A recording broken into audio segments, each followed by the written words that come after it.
ഇരിക്കുന്നവൻ ഞങ്ങളുടെ നോമ്പുതുറ ഹോസ്പിറ്റലിലാക്കിയവൻ. ഒരു വെറൈറ്റിയൊക്കെ വേണ്ടേ? കുറച്ച് ദിവസമായില്ലേ നമ്മൾ വീട്ടിൽ നിന്ന് നോമ്പ് തുറക്കണു, ഇനി ഹോസ്പിറ്റലിൽ നോമ്പ് തുറക്കാമെന്ന് അവന് വിചാരിച്ച് കാണാം.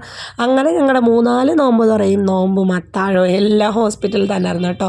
ഫുഡെല്ലാം പുറത്തു നിന്നായിരുന്നു. അത്താഴത്തിനുൾപ്പെടെ പുറത്തു നിന്നുള്ള ഫുഡ് കഴിക്കുന്ന ബുദ്ധിമുട്ട് ഭയങ്കര ടഫായിരുന്നു കേട്ടോ. അതുകൊണ്ട് തന്നെ ഇന്നും ഈ വീട്ടിൽ പോയി വെള്ളമൊക്കെ കലക്കി അതുപോലെ ഫുഡൊക്കെ ഉണ്ടാക്കി കൊണ്ടുവന്നിട്ടുണ്ടായിരുന്നേ. ശരിക്കും ഇത്രയും നോമ്പ് പിടിച്ചത് ഫ്രൂട്ടിയും പച്ചവെള്ളവും ക്യാൻറ്റീനിലെ ചായയൊക്കെ ആയിരുന്നു. ഇന്നലത്തെ, അതായത് 16ാമത്തെ നോമ്പിനാണ് ഞങ്ങൾ ഫ്രൂട്ട്സ് കഴിക്കണത്. അതുപോലെ അവിടെ നിന്ന് ആകെ എനിക്കിഷ്ടപ്പെട്ടൊരു സാധനം ഈ ഉഴുന്ന വടയും ബീഫും എന്നുള്ളൊരു കോമ്പിനേഷൻ ഞാൻ പുതിയതായിട്ട് കണ്ടുപിടിച്ചതാണ് കേട്ടോ.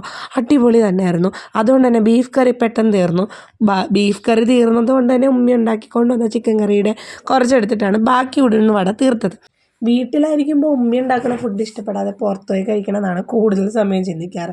പക്ഷേ ഉമ്മ ഉണ്ടാക്കുന്ന ഓരോ കറികളുടെയും ടേസ്റ്റും അതുപോലെ അതിൻ്റെ ക്വാളിറ്റിയും ഗുണവും മേന്മയും നന്മയും എല്ലാം മനസ്സിലായ ദിവസങ്ങളായിരുന്നു ആ ഹോസ്പിറ്റലിലുണ്ടായിരുന്നത്. അത്താഴത്തിനും അതുപോലെ നോമ്പ് തുറക്കുമ്പോഴൊക്കെ പുറത്തുനിന്ന് മേടിച്ച് കഴിച്ച് ഇതിൻ്റെ ടേസ്റ്റും വിലയും എന്താണെന്ന് നമുക്ക് എല്ലാവർക്കും മനസ്സിലായി. അതുകൊണ്ട് തന്നെ ആക്രാന്തത്തോടു കൂടിയാണ് എല്ലാവരും ആ ചപ്പാത്തിയും ചിക്കൻ കറിയും ഫ്രൈയും ഒക്കെ കഴിച്ച് കഴിഞ്ഞത് കേട്ടോ. അത്താഴത്തിന് വേണ്ടി ഇതുപോലെ ഡ്രൈ ആക്കി കൊണ്ടുവന്നിട്ടുണ്ടായിരുന്നു. അത്താഴോടെ കഴിഞ്ഞപ്പോൾ സമാധാനമായി.